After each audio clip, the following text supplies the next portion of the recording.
Mateus capítulo 28, verso de 1 a 6.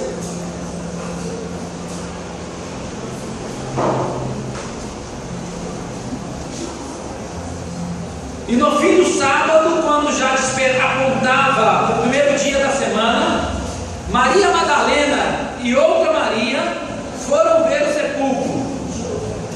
E eis que houvera um grande terremoto, porque o anjo do Senhor, descendo do céu, chegou removendo a pedra da porta e sentou-se sobre ela.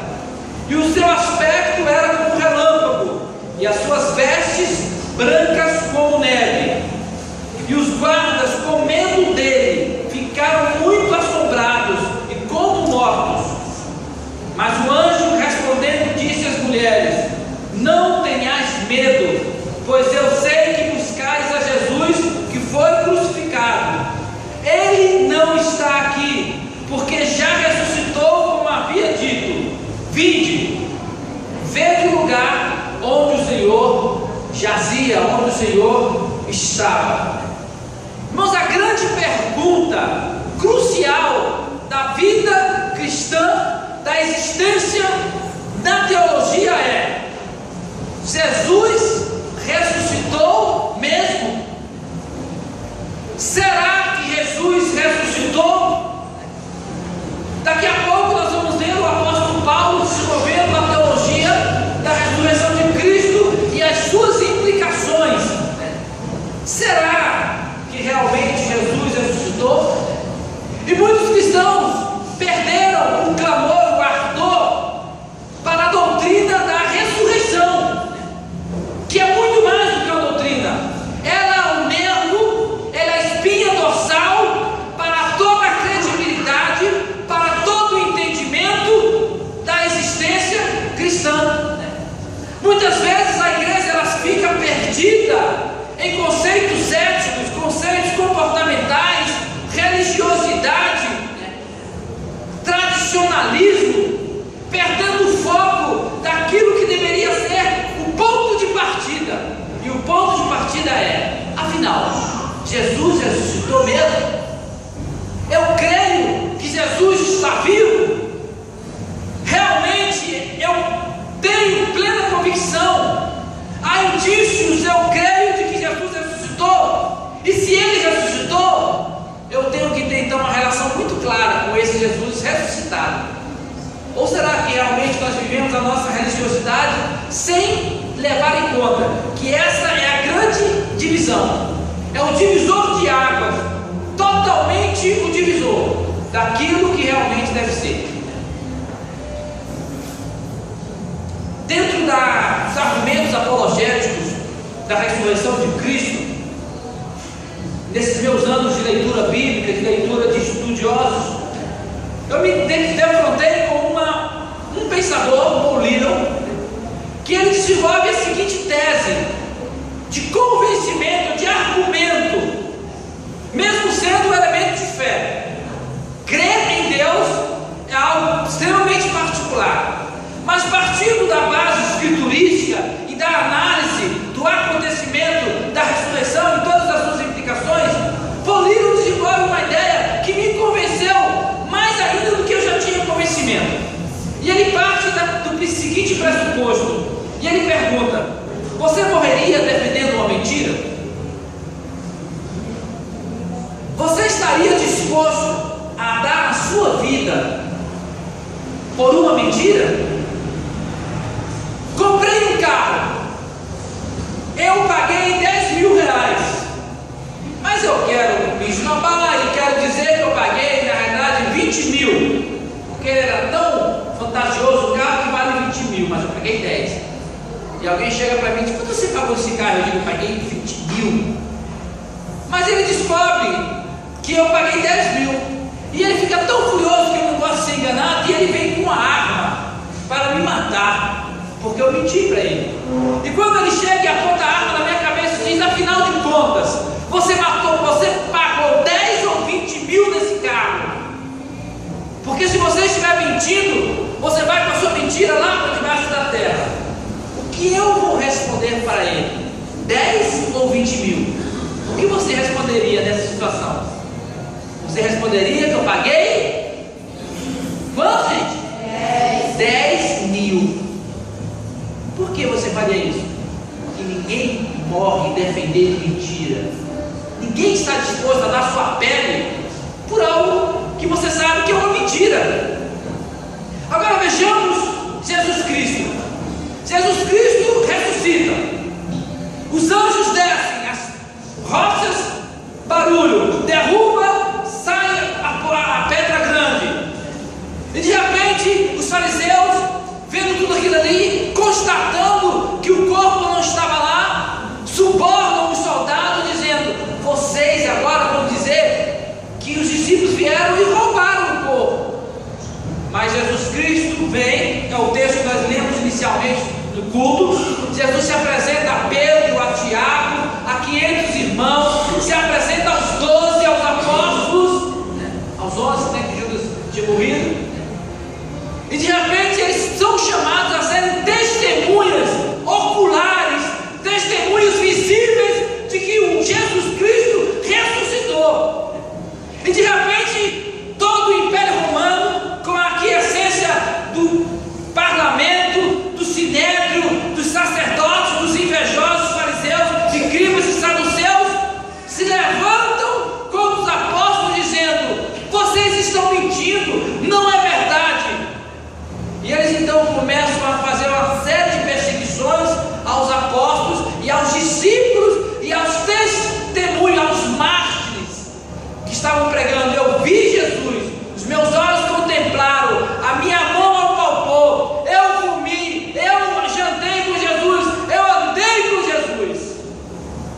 Mas à medida que eles viram vão cercando o cerco, e o Império Romano vai apertando, a ponto de, se vocês não negam Jesus, se vocês continuarem a persistir que viram, vocês vão acabar morrendo, vocês vão acabar sendo jogados para os leões da Líbia, vocês vão acabar sendo decapitados, vocês vão acabar sendo presos. Mas os discípulos, nenhum apóstolo sequer disse: realmente Jesus não ressuscitou, nós mentimos. Todos eles morreram, todos eles foram presos, porque eles testemunharam, e como diz o apóstolo Pedro, não podemos deixar de falar daquilo que temos visto e ouvido. E por que eles não mentiram? Por que eles não abandonaram? Porque verdadeiramente eles viram Jesus ressurreto, e eles não poderiam falar outra coisa senão que Jesus ressuscitou, e eles estavam prontos e preparados para morrer. Você morreria por defender uma mentira? Irmãos, e esse raciocínio é interessante. É interessante como que nós estamos dispostos a morrer, mas pela nossa fé, mas não por verdades científicas. E essa relação de Jesus ressuscitado é uma relação espiritual, mas ela é factual. Um exemplo clássico, como que nós não estamos dispostos a morrer por defender verdade científica, é Galileu Galilei. Porque na Idade Média, Galileu Galilei, olhando para o céu, chegou à conclusão que o geocentrismo que a Igreja Católica Apostólica Romana defendia com todas as forças estava errado. E havia sim um centro, mas o centro era o Sol, heliocentrismo. E ele então começa a propagar a ideia de que o Sol é o centro. E isso de alguma maneira estava afetando o dogmatismo da igreja. E ele então foi chamado, e ele foi julgado, ia ser condenado à fogueira. E ele tinha que se retratar. E o que Galileu fez, senhor Físico John? Simplesmente ele recuou. Ele olhou, pensou e disse: bem, eu vou morrer porque por causa do sol, da lua ou da terra, a minha vida é mais importante. E diz a história então que ele se retratou e disse: olha, me perdoa, Igreja Católica, estou equivocado, vocês estão certíssimos. Mas diz que ele chamou um pequeno e disse: mas que roda. Ele estava se referindo ao heliocentrismo. Irmãos, ninguém está disposto a morrer por verdade científica. Que cor é essa camisa? Branca. Pirei, estou com a arma na mão e digo: isso aqui é vermelho, isso aqui não é branco. Eu aponto para a sua cabeça: que cor é essa camisa? E todos vão responder: vermelho. Você vai correr para a camisa? Vai morrer, Joabe? Você não vai. Mas sabe quais são as implicações da ressurreição?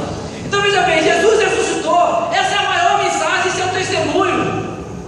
Mas nós muitas vezes não entendemos a grandeza e a dimensão dessa mensagem. Mas não poderíamos deixar de olhar o apóstolo Paulo em 1 Coríntios. Já apontou? 1 Coríntios capítulo 15, onde o apóstolo Paulo ele vai conseguir como ninguém outro conseguiu descrever as implicações da ressurreição do nosso Senhor Jesus Cristo. E sem dúvida alguma, Jesus não ressuscitou para você ficar de baixa astral porque não ganhou um ovo de Páscoa.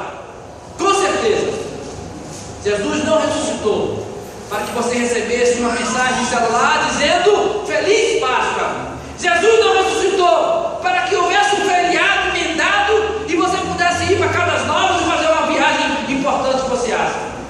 Quais são as implicações da ressurreição? 1 Coríntios capítulo 15, a partir do verso 12. Nenhum outro homem conseguiu colocar com tanta propriedade as implicações da ressurreição de Cristo.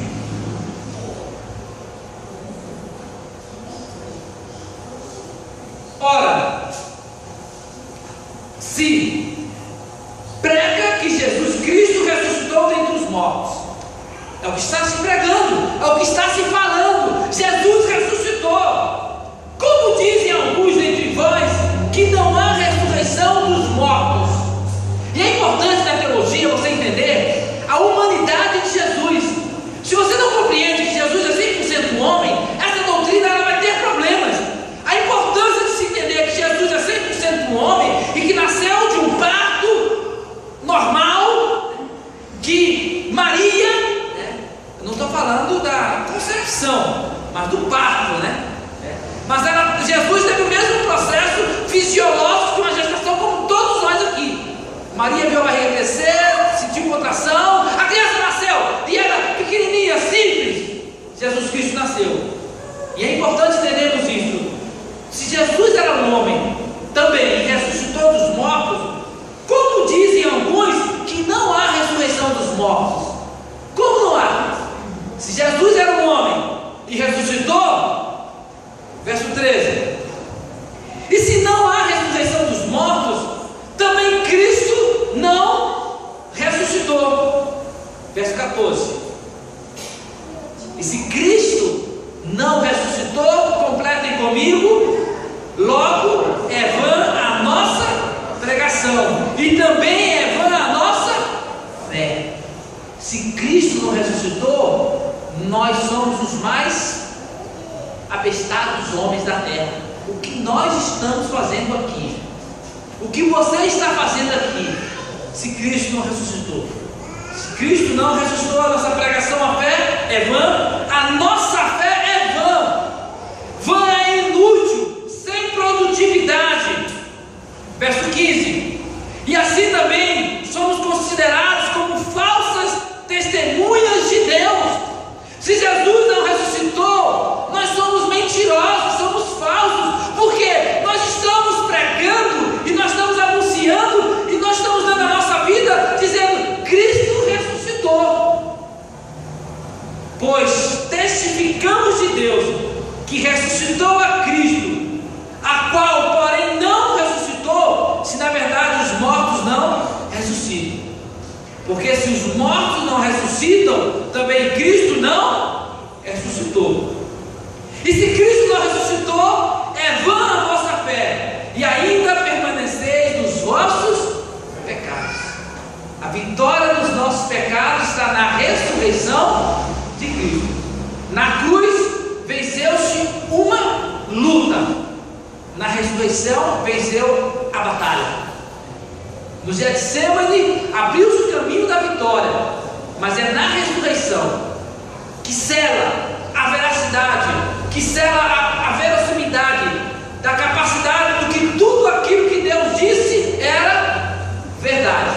É na ressurreição que o último inimigo foi vencido, a morte. É na ressurreição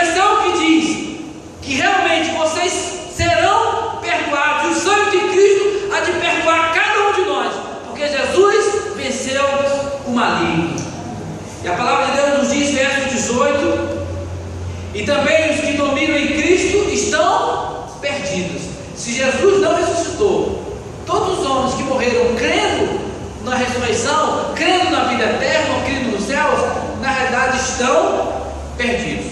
E aí no verso 19, um verso que você se esforça um pouquinho e você tenta ver a grandeza do apóstolo Paulo, como ele transcende o momento terreno, palpável, tangível, quando o apóstolo Paulo diz: se esperamos Cristo só nessa vida, somos os mais miseráveis de todos os homens.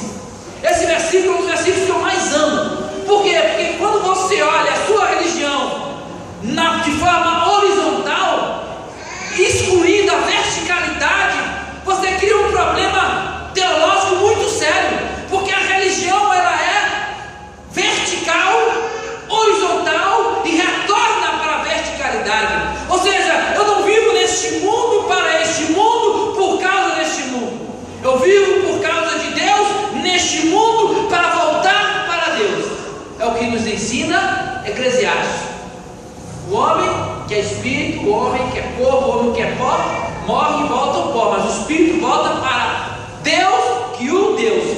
Então, se você vive, espera ou não espera Cristo, ou se você espera Cristo, somente nessa vida, ou seja, se você espera apenas ser um cristão e receber uma bolsa família, uma casa para bem, um carro, um casamento, se você vive nessa dimensão terrena, terráquea, pensando nas coisas apenas que são da terra, você é o maior de todos os miseráveis homens, porque a mente do cristão tem que estar voltada para o alto.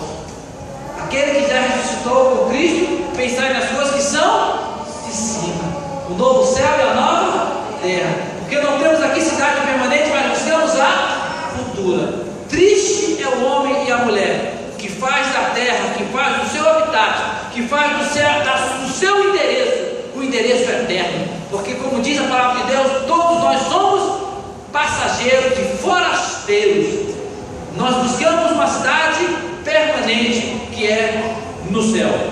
Continuando, o apóstolo Paulo vai dizer: mas se Cristo ressuscitou dentre os mortos e foi feita as primícias dos que dormem, porque assim como a morte veio por um só homem, também a ressurreição dos mortos veio por um homem só, porque assim como todos morrem em Adão, assim também todos serão purificados em Cristo.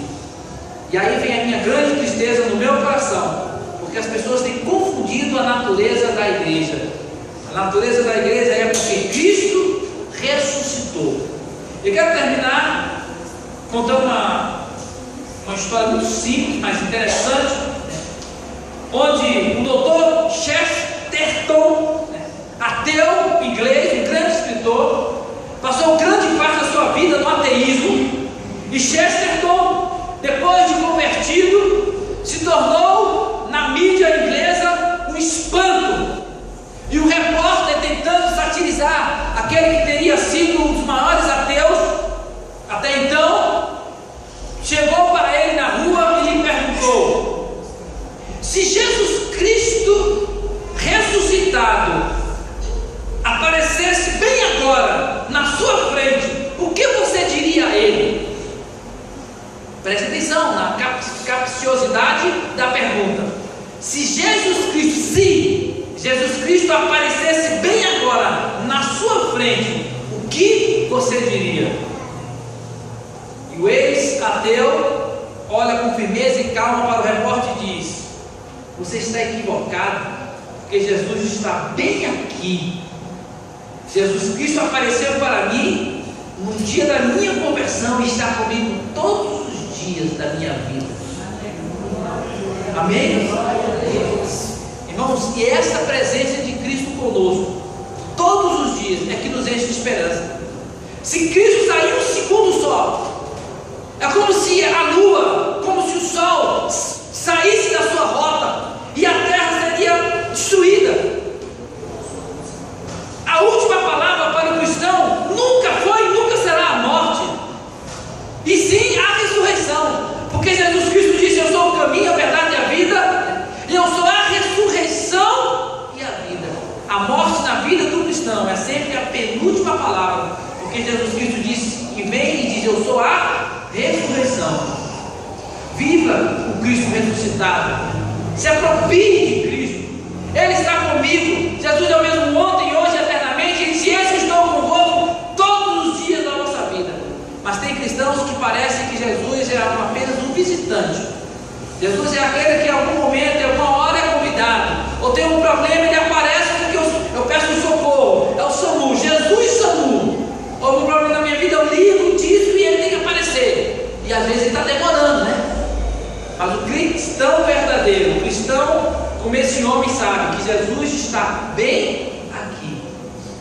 Jesus está bem aqui.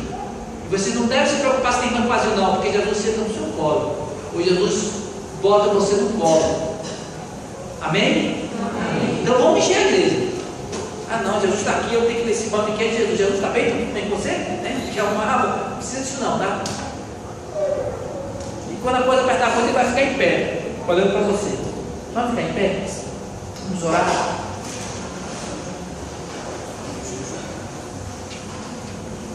Não vou dizer feliz Páscoa, você aprendeu, não aprendeu? Ele ressuscitou. Vocês respondem, ressuscitou mesmo. Ele ressuscitou. Ressuscitou mesmo. Está morto, Jesus está morto. Se depender de ser ressuscitou, ele morreu ainda. Porque eu não acredito que um homem ressuscitado, que crê na ressurreição, vai falar assim de maneira tão...